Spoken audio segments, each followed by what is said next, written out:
So I won't give up trying, but how does a preacher integrate Sarah giving in to her anger and resentment of Hagar by having her and Ishmael banished and exiled, with poor Hagar giving up the life of her child because of thirst, with a story about Jesus, demons, possession, and swine?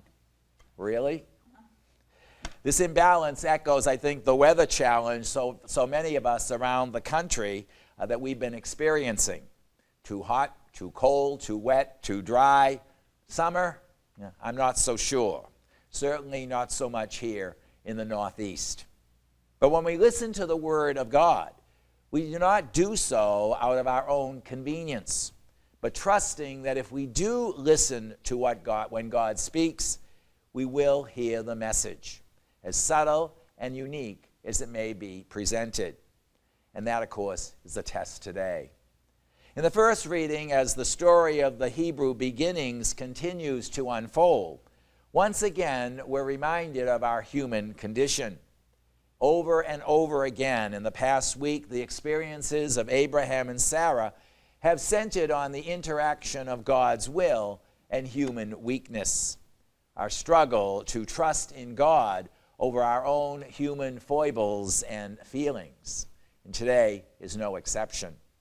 The human reality comes out with Sarah and the resentment and retaliation of Hagar. It continues with the wimpy response of Abraham not standing up to her rantings.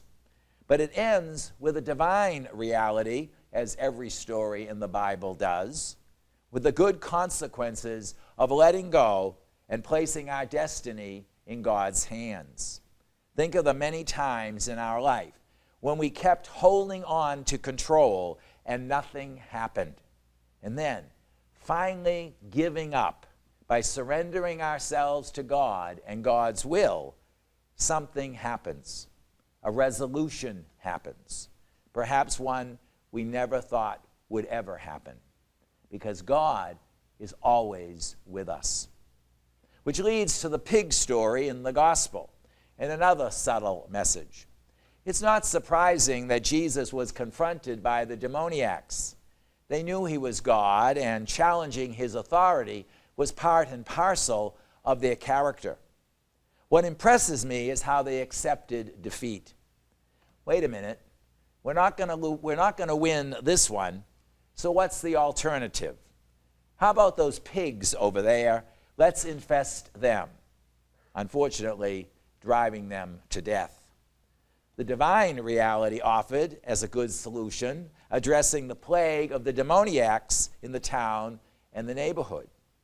But the human reality was not so great for the swine herds. They lost the swine and their livelihood. Even more so was the reaction of the town.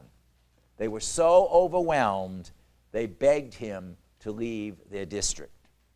So for Abraham, Sarah, Hagar, even Ishmael, God is with us, for them and for the gospel characters as well.